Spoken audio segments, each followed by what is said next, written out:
Lake Como is a beautiful lake in northern Italy, but if you clicked on this video, I guess you know that already. We just got back from a long weekend in Lake Como, and we saw the place in a very different way to the majority of visitors that go there.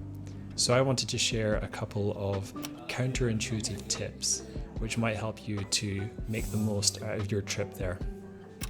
Most people stay in Como and Bellagio, but you should stay off the beaten track instead. By venturing away from the default spots, you can get a more genuine experience, and for less money too. We spent our first night in a farmhouse in Lesno, which cost €110 per night, with an absolutely amazing view over Lake Como. We stumbled upon a family-run restaurant which had been going for 7 generations, and the food was just incredible. The next night we stayed at a beautiful villa for €123 per night, which again had great views over Carlazzo.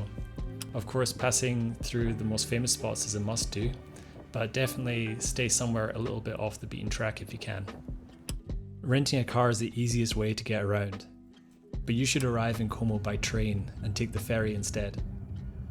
Italian drivers are famous for their aggressive style. It's great on racecourses, but it's a bit dangerous on public roads. The Italians will tell you that the north is nothing compared to the south, where driving is a full contact sport.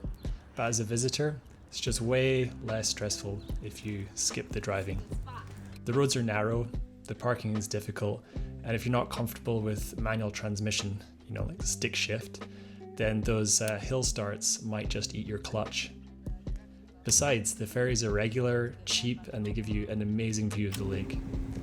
Alternatively, you can hire a bike, especially on the northwest coast. There are bike paths, which mean you can skip cycling on most of the roads. We actually did our entire trip by bike and ferry, and it worked out great. The weather in Lake Como is best in August, but you should visit in April instead. Como is infamous for being absolutely mobbed in July and August. Even though you get the best weather then, the place is just not the same when it's completely packed. Everything will be booked up, much more expensive during those months. And what's more, it's actually just too hot then anyway. That's why we recommend going earlier on in the year. April or May are a bit cooler, but you'll find absolute deals on accommodation. You can rock up to the ferries without a booking, and often in the mornings you'll get these low-hanging clouds floating in the valley, which gives it a really atmospheric feel.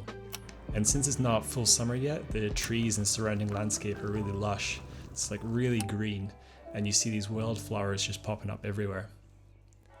So there you go, 3 tips which might go against the grain, but could totally change your Lake Como experience. If you found this helpful, then give us a thumbs up and let us know your own travel hacks in the comments. Wow.